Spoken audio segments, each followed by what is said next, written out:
How does cultural commodification affect identity?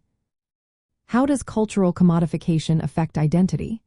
This is a question that touches on how we see ourselves and our communities in a world where culture is often treated like a product. Cultural commodification happens when elements of culture, like traditions and symbols, are turned into items for sale. This shift can change how we connect with our identities and each other. In a capitalist system, the main goal is profit. This profit-driven approach extends to cultural goods, where music, art, and even traditional ceremonies are packaged and sold. Large corporations often control this process, aiming to appeal to the widest audience. As a result, unique local elements may get stripped away to make products more marketable. When culture becomes commodified, it can lead to people defining themselves based on what they consume.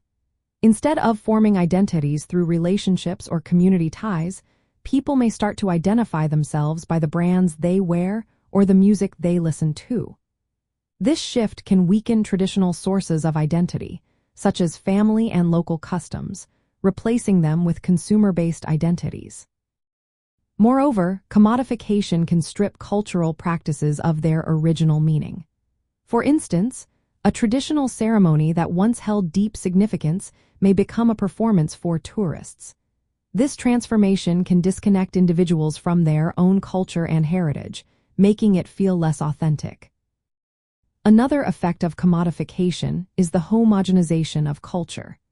As producers seek to maximize profits, they create products that appeal to the largest number of people. This often results in a more uniform cultural landscape, making it harder for unique or minority identities to be recognized and valued. From a socialist viewpoint, this commodification is seen as a negative outcome of capitalism.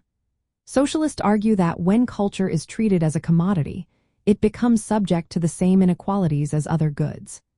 Large corporations and the wealthy have more influence over what culture is produced and consumed, while ordinary people lose control over their cultural expressions. This can reinforce existing social hierarchies and make it more challenging for marginalized groups to maintain their identities.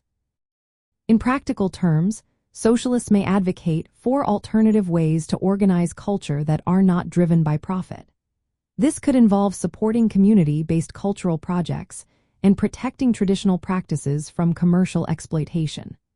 By promoting public ownership or collective control over cultural production, identity can be shaped by authentic relationships and shared values rather than market forces. Understanding the effects of cultural commodification on identity helps us see the importance of preserving our cultural heritage and community connections. By recognizing these changes, we can work towards a future where culture is valued for its meaning rather than its market price.